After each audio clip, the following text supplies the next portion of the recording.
Good morning mga bossing. Good morning ka White Angel 1111. Kung di ka pa nakasubscribe sa aking channel, please subscribe nang ma-notify mo ang aking mga reading. Good morning sa iyo. Ang reading na ito ay para sa Virgo. This is a timeless reading kung kailan mo ito mapanood at makaresonate ka. Good morning. Ito ay general reading lamang kaya hindi lahat ay makaka-resonate. Kunin lamang ang makatutugma sa iyo at ang mga positive energy. Happy birthday Virgo! Happy birthday sa iyo. Ito ang iyong month.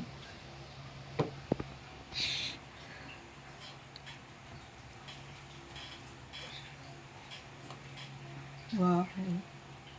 Sobrang lungkot naman ng Virgo. Bakit ka malungkot? Birthday mo nga eh. Ayan. Sinasabi rito sa iyo, Virgo, na meron kang mga bagay na gusto mo nang bitawan. Merong mga bagay na gusto mo nang maalis sa iyong buhay. Sinasabi dito, Virgo, na pagod ka na. Pagod ka na, Virgo. Bitawan mo na siya. Magpahinga ka na. Ipanatag mo na ang iyong kalooban. Gumugulo sa iyong isipan ng inyong mga anak. Mapag-usapan nyo na sana kung anong, bumabalik siya eh. Bumabalik siya sa iyong buhay para ayaw mo nang magulo. Ayaw mo na pagod ka na.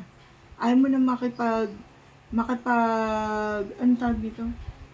Pa sa kanya. Dahil napagod ka na.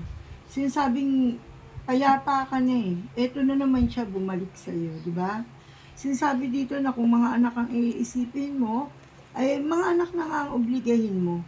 Lalaki ka ba na iniwan ng asawa? O babae ka na iniwan ng iyong mister na nasa malayong lugar? Okay na, pakawalan mo na. Huwag ka na malungkot, huwag ka na, lumaya ka na. Sinasabi ng barahang, maging masaya ka na. Tanggapin mo na ang katotohanan. Sinasabing may nang-ahas sa relasyon ninyo, at nakilala mo naman ito, hindi ba? Okay na yun. Okay na yun. Ibinigay mo na siya. Nagpaubaya ka na. Eto, ginugulo ka na naman niya. Bumabalik siya sa'yo. Sinasabi rito na hayaan mo na lang siya mag-obliga para sa mga anak mo. Kung may mga anak man kayo. Sinasabi dito na natagpuan mo na ang iyong sarili at nagbabala ka ng bagong buhay. Sinasabi dito na masakit ang nangyari sa iyo. Pero sinasabi din, Virgo, na isa kang mabuting tao, isa kang mabuting babae, isa kang mabuting lalaki. At may nakalaan para sa iyo. Kalimutan mo na siya. Sinasabi dito na sa iyong pag-iisa, parang mas nakilala mo ang iyong sarili, hindi ba? Mas nalaman mo kung anong gusto mo. Sinasabi dito na matatagpuan mo rin ang taong magmamahal sa iyo, na tatanggapin ka ng buong buo, tatanggapin ng iyong mga anak. Sinasabi din dito, Virgo, na marami kang mga pinagdaanang hindi magaganda. Pero sinasabi na hindi ka mahirap mahalin dahil mabuti kang tao. Sinasabi dito na bilang isang Virgo, ikaw daw ay masyadong passionate, masyado kang perfectionist. Ayaw mo ng mga taong lagi kang pinaaasa, pinaghihintay. Masyadong mabilis ang mga kilos mo. Parang gusto mo, pag ganito ang gagawin ngayon, tatapusin mo ito. Hindi ka papayag na yung ginagawa mo ngayon, gagawin mo pa uli bukas. Yan ang pagkatao mo, Virgo. Isa kang magaling na, ano ba ito yung tinatawag na trabahador. Isa kang magaling na taga-survive ka ng mga kasamahan mo sa trabaho, sa opisina. Okay lang sa'yo yung tinatawag na palagi ka nila inaasahan, palagi ka nila inuutusan, kasi masipag ka. At may katapat naman yung kasipagan mo. Maaring magkaroon ka na ng promotion, magkaroon ka na ng matatag na na trabaho dahil dyan. Dahil minsan reliever ka lang, dahil nga masipag ka, ilalagay ka na nila ngayon sa regular. Sinasabi rito na ang taong hinahanap mo ay matatagpuan mo rin kung ikaw ay dalaga o binata, matatagpuan mo na ang taong tunay na magmamahal sa'yo. Sinasabi dito na marami kang alalahanin, masyado kang mapagmahal, masyado kang madaling lapitan ng tao, madali kang hingian ng tulong. Sinasabi rin dito na kung anong meron ka, kaya mo ipagkaloob, ibinibigay mo ito, Virgo. Sinasabi rin na magaling kang leader. Sinasabi rin dito na magaling kang nanay, magaling kang tatay. Sinasabi dito na kaya mo isakripisyo ang lahat. Sinasabi rito, Virgo, na ayaw mo nang napupulaan ka ng tao. Gusto mo lagi nilang nakikita na maayos, na mabuti ang iyong kalagayan. Ayaw mo na nasasabihan ka ng loser, di ba? Ang gusto mo lagi ka nasasabihan ng winner. Sinasabi rin dito na kaya mong takpan ang lahat ng masasakit sa buhay mo.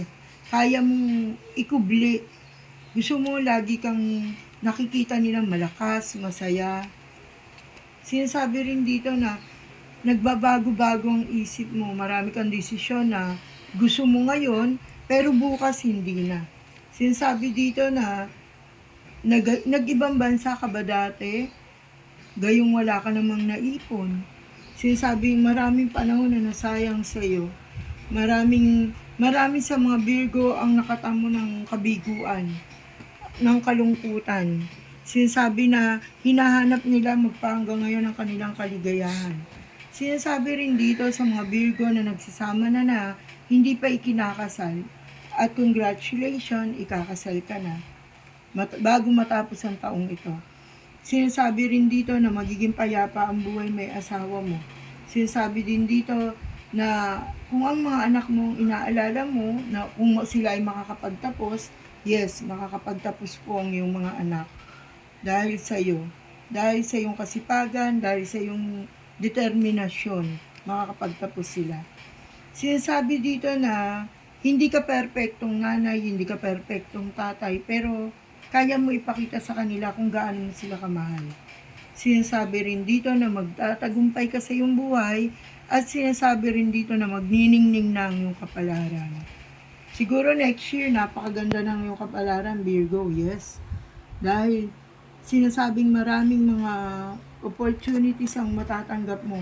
Sa usaping pera, sinasabing hindi kagandahan, pero may parating kang mga tinatawag na mga biglaang pera o sorpresa na mga dati mong niraket na ngayon mo lang o mayroon kang napautang na ngayon mo lang masisingil, di ba? At sa uli mong baraha, gaano man kadaming sakit ang dinaanan mo, Virgo, sinasabing andyan ka pa rin, nakatayo ka pa rin, matatag ka pa rin, at patuloy ka pa rin lumalaban para sa iyong buhay, para sa iyong pamilya, at sa mga minamahal mo sa buhay. God bless you, Virgo. Good luck!